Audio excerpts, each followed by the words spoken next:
What's up, dude? What up, what up?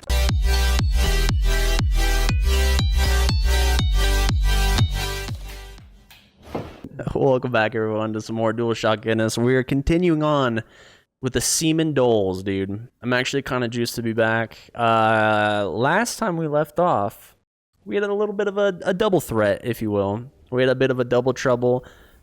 We did have some problems with the recording where my mic audio was muted for part of it, but we just jumped right into the middle.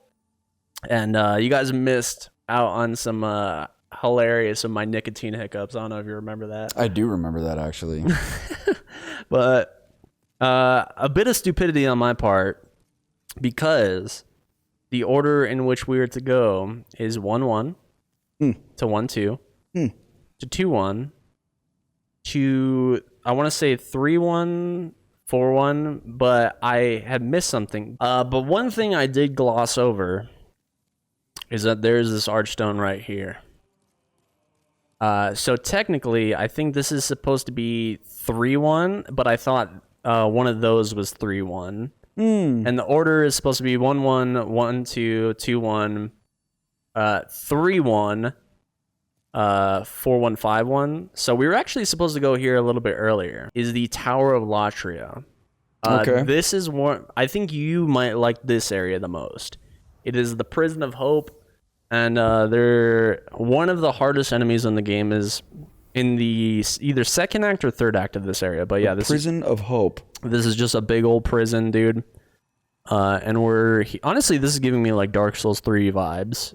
If you're familiar with the Irithyll dungeon, you'll kind of know exactly what I'm talking about. Before we progress too much, I just realized it's the cat's dinner. So I did realize something. We're not the best in ways of heals, but hopefully we'll be okay. So these guys are looking to get out. It appears to be locked. You would appear to be correct. But yeah, so apparently we were supposed to come here a little bit earlier. I didn't realize that. My own fumblings. But hopefully we can get through this area unscathed. But this area is like super fucking atmospheric, dude. Indeed, I'm not sure if this environment does a lot for you. I'm not sure what kind of appeals to you. Dude, I think this whole game is pretty great, actually. I'm just, unfortunately, very bad at it.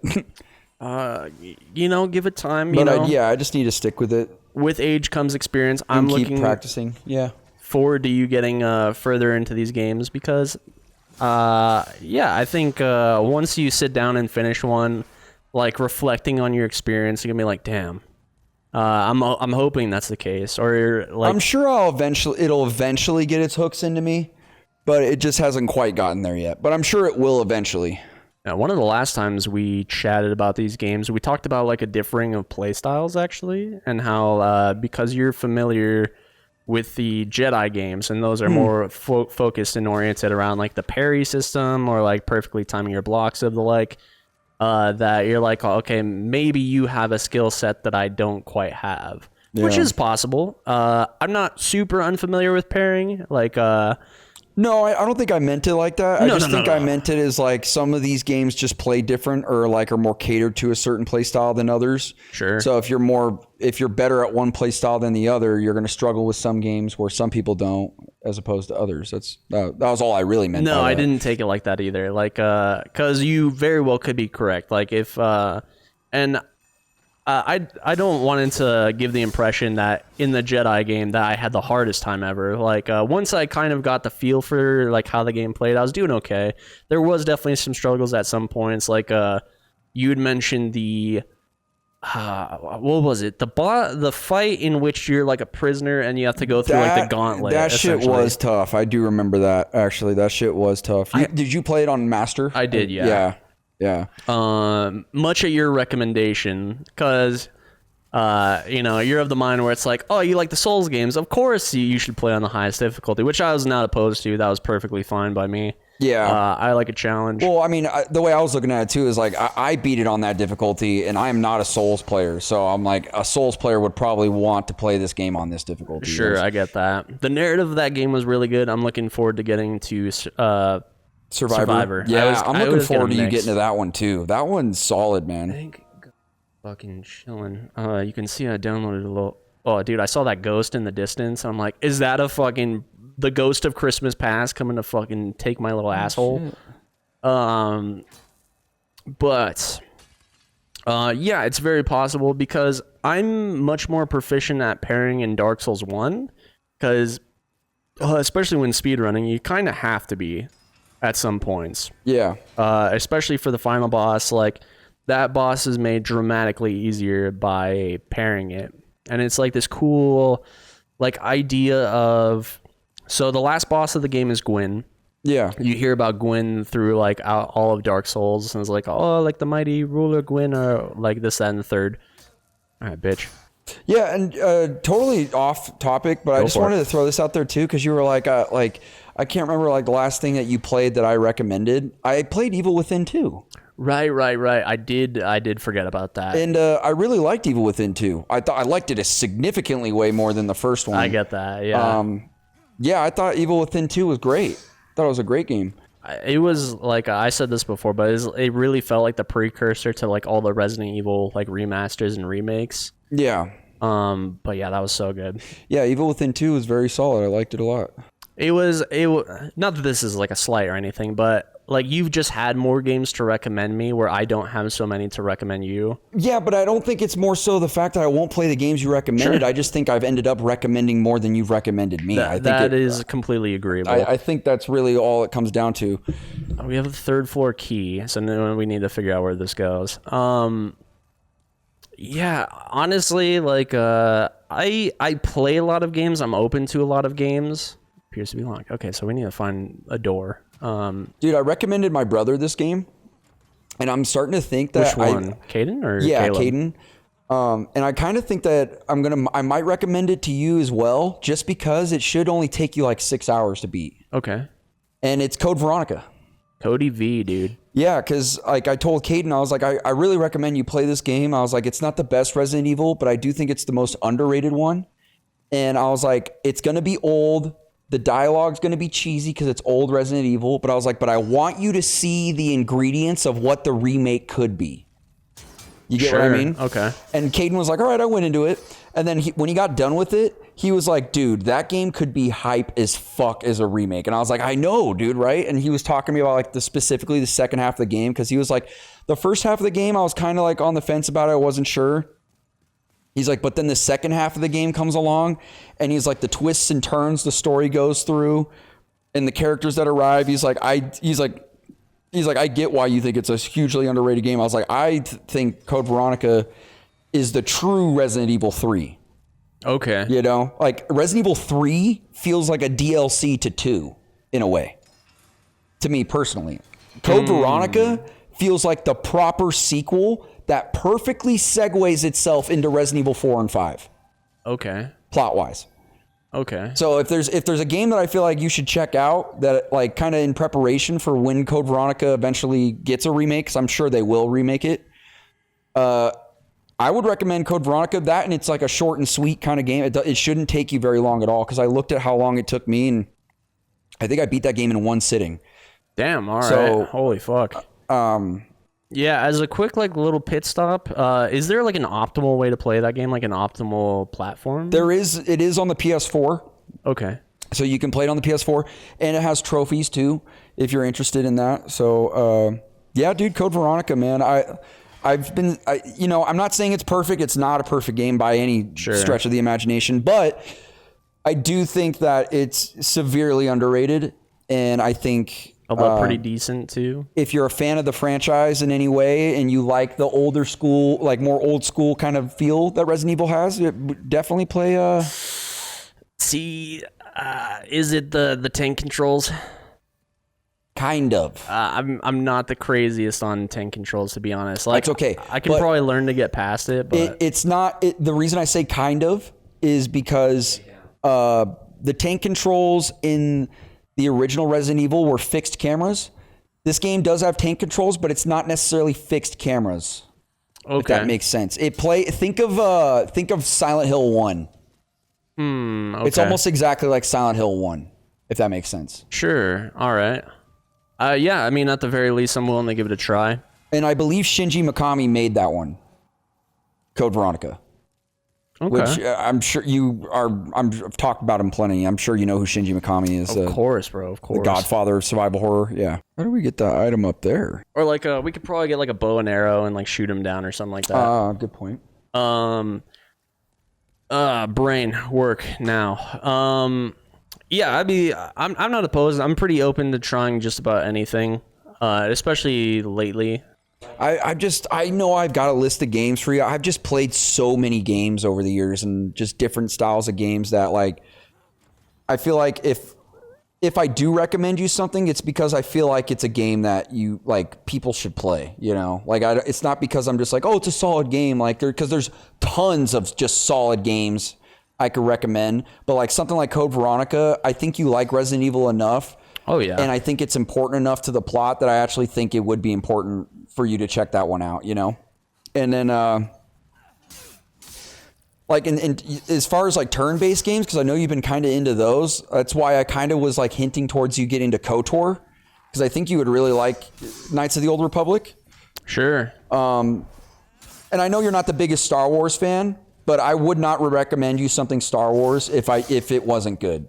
Yeah, because trust me, I am the one person where I'm like, if it's shit Star Wars, I will be vocal about it. Like, I only recommend good Star Wars shit. Like, yeah, I mean, it's hard not to be like as a Star Wars fan, where it's like you want everything to kind of live up to like your expectations of the franchise. Yeah, like even like there was a trailer that dropped today for the Darth Maul show, the animated, and I was really excited for it, and I'm still somewhat excited, but like they have like a child girl character in the show from what it looked like in the trailer, and I'm like, okay, again, why do we have these kinds of characters in a show that's about an evil villain, Darth Maul, dude? It's the same thing with Predator Badlands. I'm like, why the fuck are we forcing these types of characters in a show or movie that is about the villain? Well, okay, like, so that's the one thing I didn't like about Predator Badlands. I'm like, how did you fuck this up? Why couldn't the movie just be about the Predator killing shit? Like, you had a great I'm about to go on a fucking tangent with Predator. I mean, that's the place you would to be do shocked how many people I've met, bro, that love it, that love that movie. Yeah, that were like, it was great, one of the best. I'm like, you're all fucking high. I'm like, you're fucking high. I'm like, you think that movie was better than even the original Predator? Some people were saying that. I was like, you're fucking high. I'm like, you're fucking high. You think this is better than Predator 1? That's insane. I was like, it had potential to be damn near as good, but it fumbled the back. It fumbled the back so hard, in my opinion. I'm like, I didn't want the Predator to be a character I cared about because he makes good decisions. You sure? Yeah. I wanted the Predator to be a character I cared about because he's fucking awesome, dude. That's what I wanted him to be. And the movie set that up so perfectly in the beginning. And then when they introduced the android chick is when the whole movie falls apart for me really fucking fast. I get that. Unfortunately. No, I'm actually in the same boat. Like it was very like Disney-ified. Yeah, dude. I don't know if we needed to drop down here. And I wish Star Wars would stop trying to force these like bubbly characters into its stories, especially stories where it doesn't need it. So my only thought in relation to that is like one, like a mall show is something I've been asking for too, as a not major Star Wars fan, like you are. But don't fucking put other characters that don't need to be in the show. Well, here's the thing with that is like, the thing that I wanted out of a Maul show was like showing Maul's path to becoming like a Sith. I'm like, all right, if this is in good enough relation to that, then I guess I can be on board. Like, I agree where it's like, if this isn't necessary, doesn't feel necessary, like, why is it here? But I'm like, okay, like, is this directly related to like, you know, maybe it was his like sister or something like that. No, yeah, I get what you're saying, but just from what I know of Star Wars and what they were just showing in the trailer, it didn't seem that way. Now, I could be completely wrong. I could be too quick to judge, and I will be the one to eat my own words if that's the case. I'm just saying, if we're going the Predator Badlands route with this Maul show, I'm gonna be upset. I'm gonna be actually upset and be like, dude, yeah, it's such a great opportunity to just like show us the way the Sith operate and like show us his character and not make him seem like a good guy, but make him compelling enough to where you're like, I understand the character. I understand where the character's coming from. The best villains ever written are the ones that you can actually put yourself in their shoes and be like, I get it. Those are some of the best villains ever written, in my opinion, are the ones that are relatable. But don't make him relatable to where he comes off as a good guy, like, because then that defeats the whole purpose of why he's bad. Like, you get what I mean? Yeah. You took away the fear factor of the Predator by doing that. Yeah, like, honestly, there was a lot of potential in the first half. And I said, like, when we talked about that movie after the fact, that, like, it felt like we jumped in like a quarter of the way into the movie. Like, I felt like we were missing some stuff that happened beforehand where, like, I just kind of needed more out of the movie, like, before. But then, yeah, it kind of, like, it's like, oh, it's all about, like, the family we make along the way and, like, friendship. And, like, yeah, it turns to that where, like... Yeah, and I just think that if you could have stripped the movie further, like, really taken the risk... It was a risk making a movie about the Predator, which I really respected just from the jump. That's why I wanted to see it. But because the Predator doesn't even speak English, so most of the movie could have just been in subtitles, which I was on board for something like that. I know it's a risk, but I was on board with that.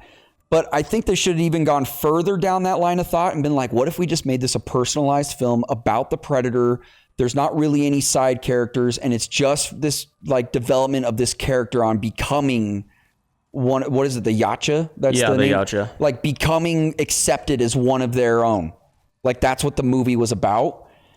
I would have really respected the movie if it really had the balls to, like, yeah, his dad killed his brother, but he earned his place in the clan, and you might think that's morally wrong, but you're not supposed to be fully morally on board with this species. Yeah, to becoming, like, the ultimate weapon in, like, you know, I feel like the people that like that movie are just of the mind that it's like, oh, like, it's an underdog story. And, like, that's not what... But that's not what the Predator should fucking be, dude. Exactly. That's what I'm saying. It's like what it should have been is it should have been like, yeah, you think it was fucked up that his dad killed his brother because he saved him because he was the runt, right? I love that because it felt true to their species. It felt true to what the predators are. Yeah, quite literally survival of the fittest. I think if he would have done it in both respect for his brother, but also proving to his dad that he can be accepted in their clan, I would have been way more on board with that story than what we ended up getting, where it was like, no, the predators are bad,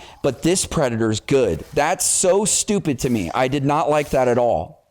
I'm like, no, I don't want a morally sound predator. You know what I mean? Yeah. Like, the predator is a fucking villain, dude. I didn't like that. Literally contrary into, like, the whole, like, genetics of the species. Like, yeah, no, show me a movie about the villain being a villain. I want to see that, you know? Completely agree. Like I wish Hollywood have the balls to be like, not everything needs to be PC, dude. Not everything needs to be, like, morally correct. And just wrap up with a nice little bow where everything ends up okay. Dude, yes, that's what I'm saying. And I'm like, it has nothing to do, like, I say PC in terms of, like, it doesn't need to be family like what friendly, is considered politically correct, right? Like, that's all I'm saying. I'm not saying it has to be one side or the other on politics. I'm not saying that at all. I'm just saying that the movies used to be like they're telling a story, and sometimes those stories aren't, like, correct morally. And I think I find those movies to be the best. My favorite television show of all time is a prime example of this. Breaking Bad, dude. Yeah. It is the story of the descent of someone who was morally sound and had a morally good objective that has devolved into this villain. And it's one of the most compelling pieces of television ever, in my opinion. I genuinely believe that. And it's because by the time you get to the end of Walt's story, you are somewhat on board with him, but then you're also looking at it like he has turned into this monster and piece of shit of a human being, you know? And, you know, he didn't have his story wrapped up in a bow. He didn't end his story like, you know, he's correct and he's learned his ways. He didn't, you know, spoiler for Breaking Bad. It's been out for forever, but that's why I swear up and down by that fucking show, dude. I'm like, this show had the balls to show us the creation of a villain and really stuck to that and wasn't trying to be like, well, we can't do that because it's not correct. And that's what's like that's like the whole thing, you know, relating it to Star Wars is like, you know, with Anakin. Right. You know, you totally understand where he's coming from. You like, especially once you like watch Clone Wars and stuff like that, it gives even more context to like you know, like they send me out to do all these works. Like I'm literally leading the pack. I'm making sure these troopers are getting home safe. Like I've paid my dues and like I'm put on the side of yeah, like I'm on the council, but you won't give me the privileges of master. It makes that scene even more like bullshit in retrospect. I'm like, but you know, the confliction of sticking to the code of the Jedi way, and then it's like, dude, you're and in a way they're correct, where it's like they have, you know, it's like the Matrix. Like there's a certain age where it's like it's cut off from, like we cut off from taking people out of the Matrix because they like mentally can't cope with that. But Anakin's been through so many hardships of living as a slave his entire life, fucking seeing his mother die. You know, how could you not become like callous to that? And like the people you've lost along the way, like your conflictions with oh my god, fucking Squilliam over here. But like going off of what you're saying about Star Wars, like I've even kind of asked myself, I'm like, what is it about the Star Wars movies that like I end up going back and watching them again? You know, there's not many movies I'll rewatch as many times as I've rewatched Star Wars over the years. Sure. And I've really thought about that, and I'm like, it's because George Lucas's Star Wars isn't afraid to show you the ugly side of characters. I was gonna say, isn't it all the more compelling that like you see these characters at their lowest, but like you can, much to what you're saying is like you can understand like the mental train of thought that they're going through that get them on the first. That's what makes a good villain, is like, damn, you know, this guy's an evil son of a bitch, but I get where he's coming from. I think that's why people are starting to give more appreciation towards a movie like Revenge of the Sith now, is because it's like the one major tragedy film in the franchise, you know? And sure, everything else is about quite literally hope. Right. And I think the one film that is devoid of that is something that's compelling to watch. And I think that's why Revenge of the Sith was so successful coming back into theaters 20 years later. Well, what is the point of great hope without great tragedy that you understand? Like, it's cool to see a hero's tale. That's like, there has to be a reason for you to want to see that hope again. Absolutely. That's why a movie like Return of the Jedi hits as hard as it does with its redemption arc of Anakin in that film. You know?